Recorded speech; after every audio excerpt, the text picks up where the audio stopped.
Hey guys, welcome back to HR Cabin. In this video, we are going to learn about how to update our date of exit after leaving our job in EPF portal. To do that, first go to unifiedportal.mem.epfindia.gov.in. We call this website as UAN member portal. Here, log in with your UAN number and password and type the captcha and click on sign in. I will provide the link of this website in below video description. By clicking on that link, you can come to this site. And if you haven't activated your UAN till now, then click on activate UAN option here. And here you can set a password. Once you log in into your UAN member portal's dashboard, then the home page will look like this.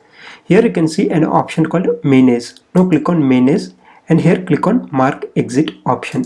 And remember, you can able to update your date of exit only after 2 months from your last working date in your previous company.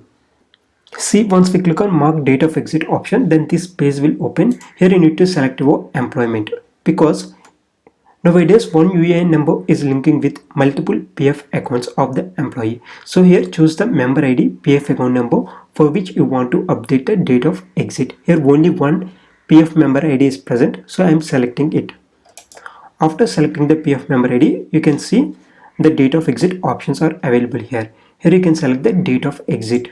Here you need to do it for 2 times. One is for EPF and other one is for pension. Here the month of the date of exit will be shown automatically. You just need to select the date. Here I am choosing 31st July 2019 and the same date select here also.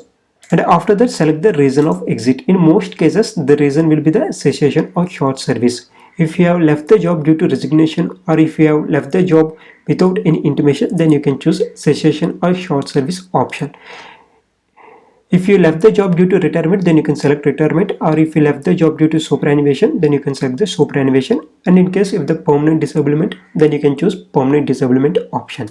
Here I am choosing cessation option, so I am selecting cessation.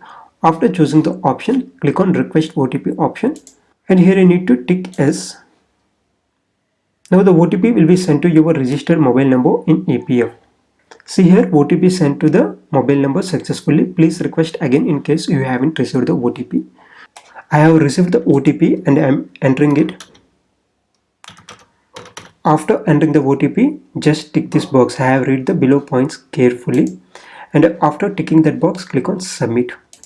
Here there is an alert will be visible to you. Are you sure you want to update date of exit? Here click on update, but before that make sure that you have updated the clear date of exit here. Now click on update here. See, it is processing your request and soon it will be updated. See, now the date of exit is updated successfully. Now this person can withdraw his EPF amount online. To do that, go to online services and claim form 3119 option. If you don't update your date of exit, then you can't find this option. Then that means this page will not open. So this is the process of updating your date of exit in UAN member portal online.